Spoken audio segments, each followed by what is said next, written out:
Hi guys, this is Jody Wisternoff, and I am half of Way Out West alongside Nick Warren.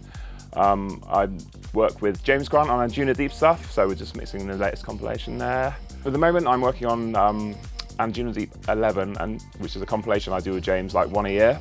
So we're kind of deep in that at the moment.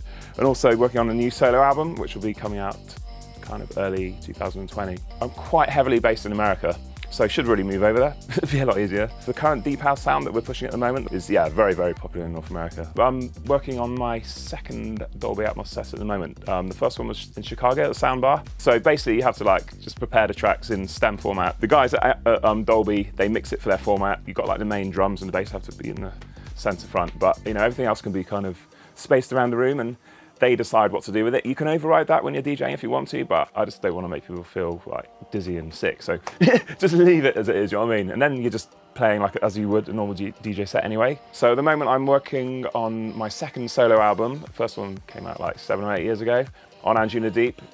So yeah, trying to get this one boxed off whilst traveling most weekends and doing this and that. It's getting close. I come from the Pro Tools background. I became really comfortable with that, and up until the point, and a friend of mine, James Towler, who does stuff with Steve Winwood, he suggested Studio One 2 or 3 years ago, and I was like, interesting, do you know what I mean? So definitely worth giving something else a try, because I just felt like hitting a bit of a brick wall with Pro Tools.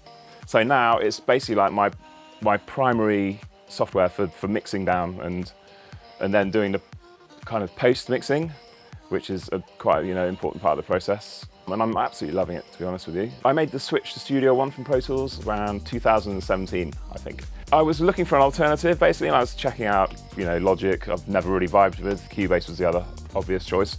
And I was just recommended Studio One by 2 or 3 people that were Pro Tools users, and that was enough of a kind of endorsement in a way. And I was pulled in quite quickly. Just a lot of things that were similar to Pro Tools, but slight improvements. Things like Track Arranger, that bar at the top, I really like, where you can just do arranging really quickly. You can chop things up and move things around. A lot of the native plugins are really good as well. I use the compressor, that's my kind of stock compressor. Obviously the fact that you don't have to stick to their plugins, and you can use your own hardware, and I can use it on the road. It just rocks on my laptop. So yeah, it just feels swift, and my laptop's not even new, it's 4 years old, and audio files just flying, it's just bad.